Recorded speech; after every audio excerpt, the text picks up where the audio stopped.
Here's the lamp, and I want to show you the cord. Upon inspection, it's found to be so brittle that actual copper wires are showing through at a couple of different spots, and it's so stiff in these other spots, if you bend it, the insulation just cracks and more copper wire just exposes itself. This is very dangerous. It's a fire hazard at the most, and at the least it's going to blow circuit breakers and make a lot of sparks and smokes. It's a non-removable lamp bar, but if yours was removable, down here there would be little caps.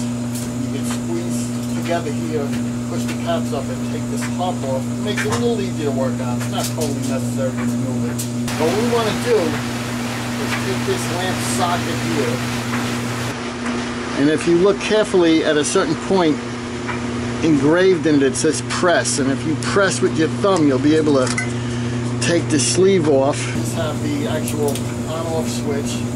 We want to look down inside there, make sure it's not burnt up or anything like that, then we can use it again.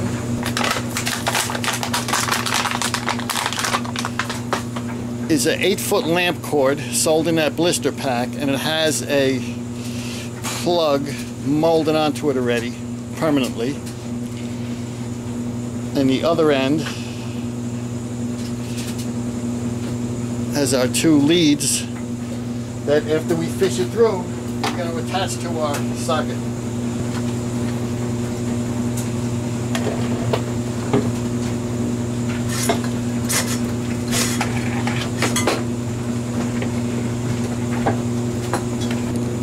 Simply loosen the lugs and your wire will come out. There's 2 wires.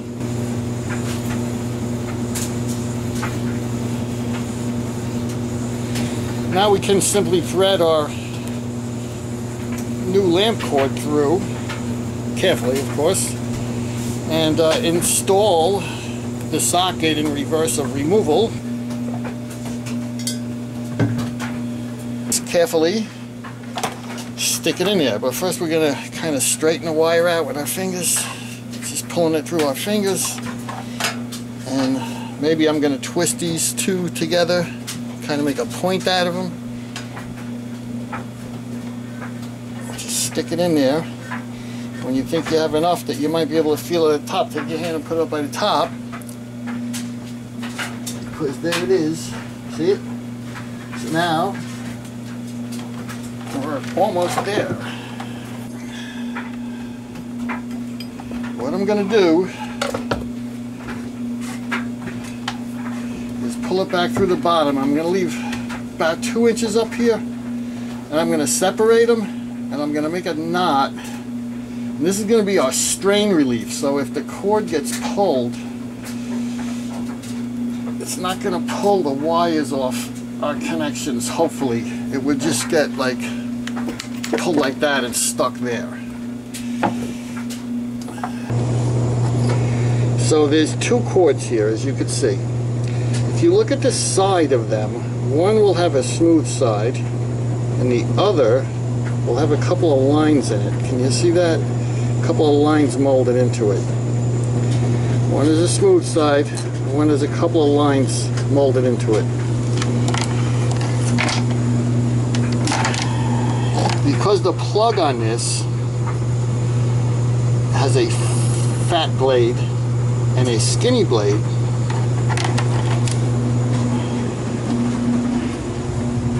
and modern outlets have a fat hole and a skinny hole. In other words, I couldn't put the fat blade this way. The plug has to be orientated right, which according to the National Electric Code sets it up so that the cord with the grooves in it, down at this end, the cord with the grooves in it should go on the white side or the lighter lug. See, that's like a whiter metal, and that's the brass colored metal. So the cord with the lines goes on the white one, and the cord without the lines goes on the dark one, and that'll set it up so that the side with the lines, we're going to wrap around the lighter lug, the white lug, in such a way that as we tighten it, we have a lefty loosey, righty tighty, so we're going to tighten clockwise. So we're going to want to wrap this around clockwise, so as we tighten it, it doesn't spread out on us and it stays a nice wrapped around the shaft of that screw there. If we did it backwards, as we tightened it, it would spread out, whereas now it's back nice in there. It's going to tighten clockwise, so we want to wrap this lead around clockwise. And again, this is the smooth wire, also known as the hot wire, the one that's going to be carrying the juice. So we want it on the brass lug. I got to loosen this up a little bit and then it'll fit on there nice.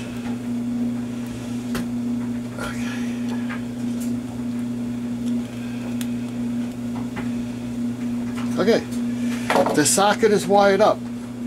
Now we didn't want to leave too much wire here because it's all got to get tucked down inside there, but we definitely wanted a knot there for strain relief. The sleeve on the inside is a cardboard insulator, see it? And that insulates this from the metal on the outside. Make sure your cardboard insulator in there. If you wanted to put a new socket, they're available. They're like $2 or $3. You would buy it at this point and use the new socket instead of the old one. We're using the old one. It's not a big deal. I've checked it. It's fine. The on-off knob goes up in that groove there. And now we're just going to push down evenly until it snaps and locks in place. There it goes. Okay, now basically this job is done. We're going to test it. And the socket is actually wired so that the ground or neutral is on the outside, so if you accidentally touch this part when you're screwing a new bulb in or taking an old bulb out, you won't get a shock, because the power, which is the brass colored one, the power is down in the middle there, so you would actually physically have to stick your whole finger in the socket to get electrocuted rather than if you just accidentally brush the edge. Okay, we're going to test it with one of these light bulbs. We're just going to screw it in here. Now let me note at this point, I can't tell you lately how many brand new light bulbs out of the box have been defective.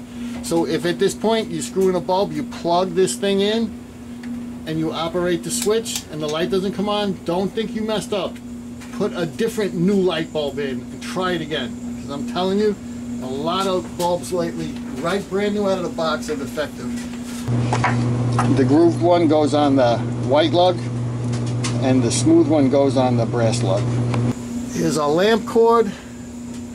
Plug it in the right way, indexed with the wide and the narrow.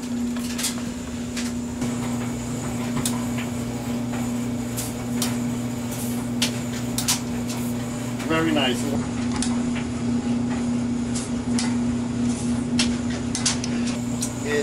If you've noticed, this lamp is wobbling. It's a nice Drambuie, big supersized Drambuie bottle, but the base is old. The lamp is old. I mean, just that cord being so brittle like that, I would say it's 30, 40, 50 years old. But the little legs have fallen off the base in opposite corners, and they just simply get glued here and here with some wood glue, quick glue, and a clamp. It's always important to clamp wood when you glue it, or else it has no strength. You just can't glue it and just place the piece there and expect it to be a lasting repair. We've got glue squeezed out of excess glue squeezed out. We're just going to wipe that off with a damp rag or a towel.